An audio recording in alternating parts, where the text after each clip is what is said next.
Chinnaiah arrest ಆಗಿರೋದು ಕಳಂಕ ಮುಕ್ತ ಧರ್ಮಸ್ಥಳ ಕಾನೂನಾತ್ಮಕವಾಗಿ ಪೂರ್ಣ ಪ್ರಮಾಣದಲ್ಲಿ ಬರಲಿ ನಾನು ಅದಕ್ಕೆ ಹೇಳಿದ್ದು. ತಕ್ಕ ಶಾಸ್ತಿ ಆಯಿತು. ಧರ್ಮಸ್ಥಳ ಭಕ್ತರ ಈಗ ಹರ್ಷ ವ್ಯಕ್ತಪಡಿಸ್ತಾ ಇದ್ದಾರೆ. ಬುರುಡೆ ಮ್ಯಾನ್ ಬಂಧನವನ್ನ ಭಕ್ತರು ಸ್ವಾಗತಿಸಿದ್ದಾರೆ. ಅಷ್ಟಕ್ಕೆ ಅಲ್ಲ, ಶಿಕ್ಷೆ ಆಗಬೇಕು.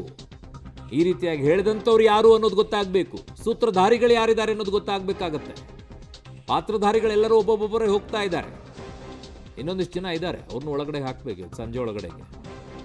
ಆದರೆ ಈ ಪಾತ್ರಧಾರಿಗಳನ್ನು ಆಡಿಸಿರುವಂಥವ್ರು ಯಾರಿದಾರಲ್ಲ, ಎಲ್ಲೋ ಕೂತ್ಕೊಂಡು ಏನೋ ಮಾಡಿದಂಥವ್ರು, ಅವರನ್ನೂ ಕೂಡ ತರಬೇಕು. ಅವತ್ತೇ ಸಮಾಧಾನ ಆಗೋದು. ಅಲ್ಲಿವರೆಗೂ ಆಗಲ್ಲ.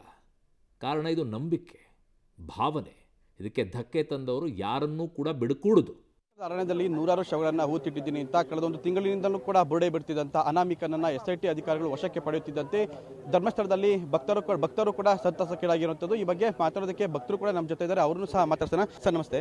ಕಳೆದ ಒಂದು ತಿಂಗಳಿಂದನೂ ಕೂಡ ಅನಾಮಿಕ ನಾನು ಧರ್ಮಸ್ಥಳದಲ್ಲಿ ನೂರಾರು ಶವಗಳನ್ನು ಹೂತಿಟ್ಟಿದ್ದೀನಿ ಅಂತ SIT ಅಧಿಕಾರಿಗಳಿಗೆ ಬುರುಡೆ ಬಿಡ್ತಿದ್ದ. ಅಧಿಕಾರಿಗಳು ಕೂಡ ಎಲ್ಲ ಕಡೆ ಗುಂಡಿ ಆಗೋದು, ಎಲ್ಲೂ ಏನೂ ಸಿಗಲಿಲ್ಲ. ಈಗ ಅಧಿಕಾರಿಗಳು ನೀನು ಹೇಳ್ತಿರೋದೆಲ್ಲ ಸುಳ್ಳು ಅಂತ ಆತನನ್ನೇ ವಶಕ್ಕೆ ಪಡ್ಕೊಂಡಿರೋಂಥದ್ದು. ಏನು ಹೇಳ್ತಾರೆ ಸರ್ ನೀವು? ಸರ್, ಇವಾಗ ಆಲ್ರೆಡಿ ಎಲ್ಲರೂ ಗುಂಡಿಯಲ್ಲಿ ಏನು ತೆಗೆದು ನೋಡಿದ್ದಾರೆ ಸರ್, ಯಾವುದ್ರಲ್ಲಿ ಏನೂ ಸಿಕ್ಕಿಲ್ಲ.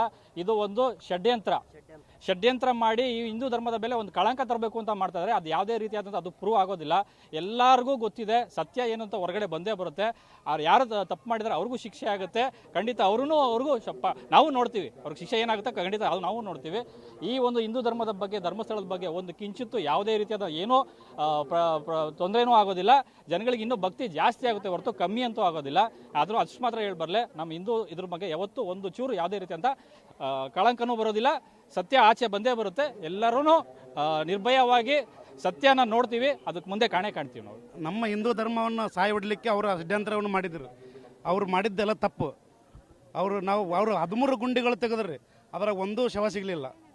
ಅವರು 3 ಮಂದಿ ಮಾಡಿದ್ದು ಭಾಳ ಇದು ನಮ್ಮ ಹಿಂದೂ ಧರ್ಮವನ್ನು ಇದು ನೋಡಲಿಕ್ಕೆ ಅವರು ಷಡ್ಯಂತ್ರ ಮಾಡಿದರು.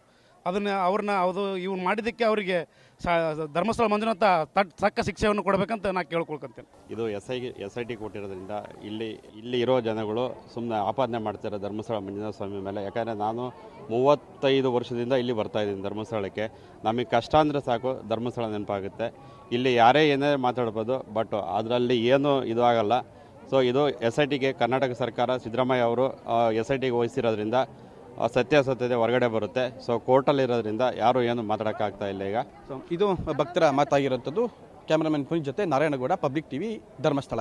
ಸೊ ಇದು ಗ್ರಾಮಸ್ಥರು ಸಂತಸವನ್ನ ವ್ಯಕ್ತಪಡಿಸೋದು ಅಷ್ಟೇ ಅಲ್ಲ, ಈಗ ಅಲ್ಲಿಗೆ ಹೋಗ್ತಾ ಇರುವಂಥ ಭಕ್ತಾದಿಗಳು ಕೂಡ ಸಂತಸವನ್ನ ವ್ಯಕ್ತಪಡಿಸ್ತಾ ಇದ್ದಾರೆ. ನೋಡಿ ಯಾವ ಮಟ್ಟಕ್ಕಿತ್ತು ಅಂದರೆ, ಅವನು ಬುರುಡೆ ಮ್ಯಾನ್ ಗೆಳೆಯ ಬುರುಡೆ ಬಿಟ್ಕೊಂಡು ಓಡಾಡಿದ್ನಲ್ಲ, ಸಾವಿರಾರು ಹೆಣಗಳನ್ನು ಊತಿದ್ದೀನಿ ಅಂತೇಳಿ, ಅದೇ ಈ ಬಿಲದಲ್ಲಿ ಹೋಗಿ ಅಡ್ಕೊಂಡು ಕೂತಿರುವಂಥ ಸಮೀರು, ಅವನು ಹೇಳಿದಾಗ ಮಾತ್ರ ಅದಕ್ಕೆ ನಂಬಿಕೆ ಇಟ್ಕೊಂಡವರು ಕೂಡ ಹೌದಾ ಹಿಂಗಾಗಿರ್ಬೋದಾ, ಬ್ರೈನ್ ವಾಶ್ ಆಗಿಬಿಟ್ಟಿತ್ತು ಅವ್ರದ್ದೆಲ್ಲ.